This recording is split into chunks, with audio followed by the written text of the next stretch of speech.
Well, yung ukay-ukay story is more than just economics. May social yan, may consumer behavior yan, may sustainability issues. So it's not, we cannot answer that like ngayon. Actually, those are the centerpieces of the discussions this afternoon. It will revolve on the whole concept of why ukay-ukay is has really emerged in later years na foster siya technically. But tanong is how can we help out the weavers?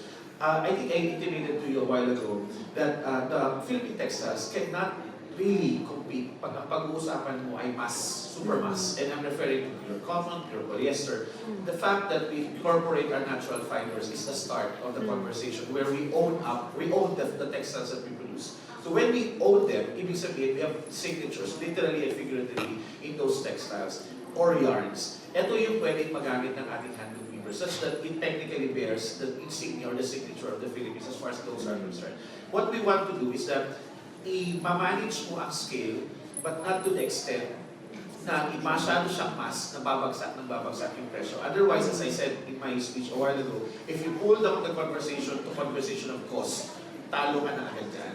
So we have to contain it to a certain level where the narrative, the story, the culture really is part of the value.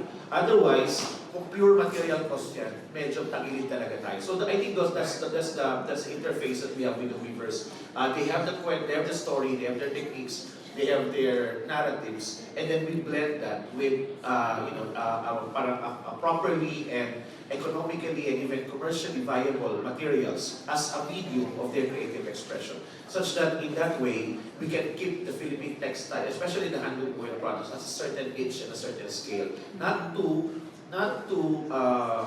restrictive as far as cost, but not too oppressive naman that the weavers basically mamamatay na because ang mura-mura na ng tela. So it's a balancing act. It's not like sabi ni Secretary na hindi siya one size fits all. Ibang community would require different approach as well kasi sa abaka iba naman yung kwento. Pagdating sa silk iba ang kwento. So we have to engage with them individually, every community, and that's I think the way